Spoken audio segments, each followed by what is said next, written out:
The globe history के मौजूद दोस्तों, अस्सलाम वालेकुम।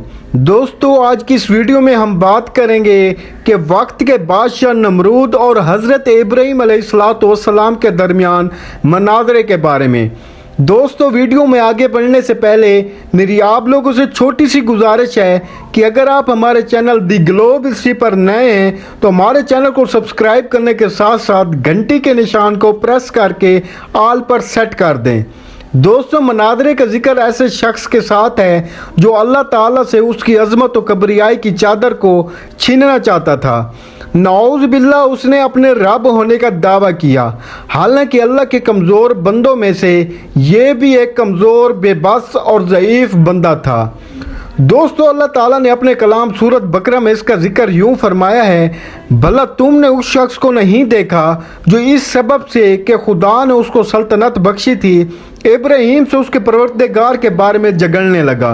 जब इब्राहीम अलैहिस्सलाम ने कहा कि मेरा रब तो वो है जो जलाता है और मारता है, तो वो बोला कि जला और मार तो मैं भी सकता हूँ। तो इब्राहीम अलैहिस्सलाम ने फरमाया कि खुदा तो सूरज को मशरिक से निकालता है, तो तू इसे मगरिब से निकाल दे। तो ये सुनकर वो काफिर हैरान रह गया और खुदा बेइंसाफों को हिदायत नहीं दिया करता। दोस्तों, ये एक जब्बार और सरकश बादशाह के साथ हज़रत इब्राहीम अलैहिस्सलाम के मनाज़रे का जिक्र है जिसने अपने रब होने का दावा किया था। हज़रत इब्राहीम अलैहिस्सलाम ने उसकी दलील को गलत और बेकार कर दिया और उसकी जहालत और कम अकली को ज़हर कर दिया। इसके मुंह में बरहान रुबानी की लगाम दी और उस पर सीधा रास्ता रोशन और वाज़ह कर दिया।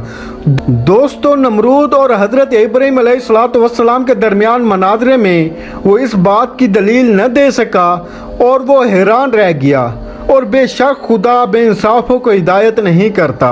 उसके बावजूद वो हज़रत इब्राहीम अलैहिस्सलाम पर ईमान न लाया, बल्कि वो अपनी जहालत पर डटा रहा। दोस्तों, उम्मीद करता हूँ कि आपको हमारी वीडियो पसंद आई होगी। अगर आपको हमारी वीडियो पसंद है तो हमारे चैनल दी ग्लोब हिस्ट्री को सब्सक्राइब करने के साथ साथ घंटी के निशान को प्रेस करके ऑल पर सेट कर दें। वस्सलाम।